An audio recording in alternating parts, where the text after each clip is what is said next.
ഇന്ന് നമുക്കൊരു പൗച്ച് ഉണ്ടാക്കിയാലോ. അതിന് വേണ്ടത് ഇതേപോലത്തെ ഒരു ട്രാൻസ്പാരൻറ്റ് ഷീറ്റാണ്. അപ്പോൾ നിങ്ങൾ വിചാരിക്കും ഇതൊക്കെ ഉണ്ടാക്കിയിട്ട് നമ്മൾ യൂസ് ചെയ്യുമെന്നുള്ളത്.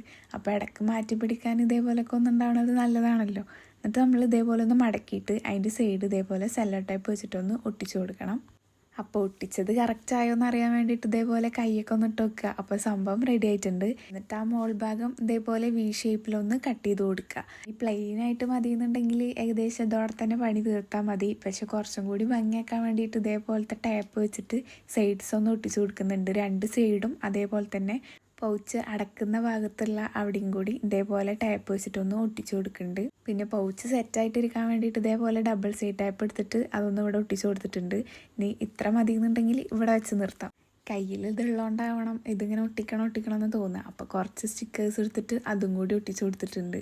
അപ്പോൾ ഇതാണ് കേട്ടോ അതിൻ്റെ ഒരു ഫൈനൽ ലുക്ക്. പിന്നെ ഉണ്ടാക്കിയ സ്ഥിതിക്ക് അതെങ്ങനെ ഉണ്ട് എന്നുള്ളതൊന്ന് കാണിക്കണമല്ലോ. അപ്പോൾ അത് ആ സ്കെച്ചൊക്കെ ഇട്ടിട്ട് നോക്കിയിട്ടുണ്ട്. അപ്പോൾ പൗച്ച് ഇവിടെ സെറ്റായിട്ടുണ്ട്. അപ്പോൾ ഇടയ്ക്കൊരു ചേഞ്ചിന് ഈ പൗച്ചൊക്കെ കൊണ്ടാവല്ലോ. അപ്പോൾ വീഡിയോ ഇഷ്ടപ്പെട്ട ലൈക്കും ഷെയറും കമൻറ്റും സബ്സ്ക്രൈബും ഒന്നും മറക്കണ്ട.